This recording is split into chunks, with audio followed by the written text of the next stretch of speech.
And here in our region, we know that cell phone signals can sometimes drop out. But AT&T is working on something that could create a game changer for areas like ours, which struggle with it. Satellites for everyday cell phone use. J.R. Wilson from AT&T is joining us now. And I know you're telling us about all the hard work you've been doing. But first of all, J.R., we've heard about things like this before, but what exactly is AT&T now doing with it? Yeah, good morning, Rob. So AT&T, we have a very unique partnership collaboration with a company named AST Space Mobile. And what AST and AT&T are doing is we're launching a next generation of satellites. And these are going to be some of the most advanced, sophisticated, and high capacity satellites that are in orbit. But what's really unique about them is that they are going to work with your mobile device. Last week, we were at Kennedy Space Station. We launched the first 5 satellites. They are currently in orbit, traveling 17,000 miles an hour. And this is obviously, that was a huge milestone. This is something that we are super excited about. And you know, I think of satellite telephones and I'm thinking, ooh, that's got to be for rich people. That's got to be for, only for the oh my gosh uses when it's an emergency. But what does it mean now for just average Joes? Yeah, great question. Look, first is we anticipate this to be a mass market product. So this will be available to all of our customers, and it'll be fundamentally different than the satellite phones that we remember, the very large ones with the big antennas and big batteries, and for that matter, not very, long battery life. Again, this will work with your existing handset.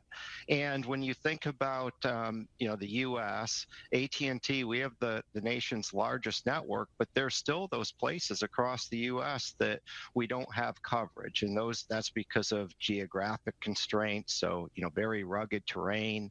It could be even economics. Doesn't always make sense to go and build a cell site where utilization will be really low. So this will fill in all of those white spaces. So whether you're fishing off the coast of Florida, hiking the Appalachian Trail, or enjoying a national park, the vast majority of those white spaces get filled in. And look, they can even be in places in rural America. We've all experienced dead spots on the highway.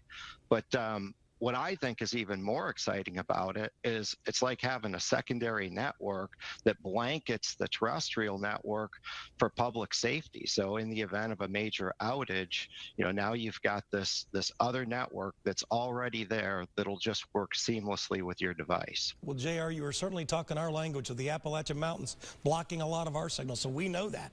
And I also know there's a new iPhone coming out today, and will people have to start buying new phones to get all of the service availability from this, or is there an app you have to download? Yeah, great question. So look, we're excited about the new iPhone. Don't get me wrong, but one of the beauties of this technology is that you don't have to get a new iPhone for it to work. It actually works with the vast majority of devices that are there. And, going back to seamless, and what does seamless really mean? Seamless means that for the customer, you don't have to do anything. You don't have to download a special app. You don't have to alter your device. It will just work. That's very nice. And what services are we talking about? What kinds of things will it provide for me? Yeah, so we've done extensive testing, voice, text, data. We have even tested video calls. We've done 5G testing. So really all the services that, we're accustomed to daily, those are the same services that we expect to have with this new service. So it doesn't hinder me. It doesn't even sound like it hinders me if I have an old phone.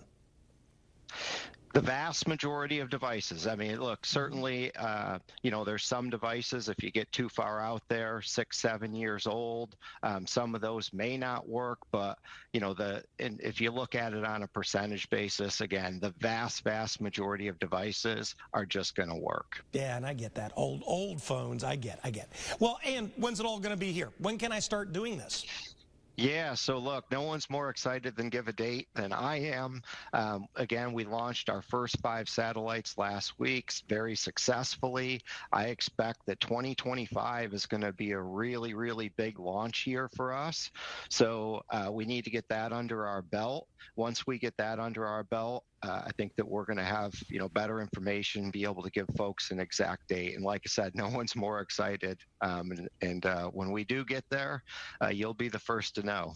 Well, we love that, Jared, because again, in our mountainous territory of the folks who watch WSAZ, yeah, this is speaking our language of stuff we would love to have around here. So we appreciate it. Hey, and thank you for joining us for Studio 3, telling us this is coming.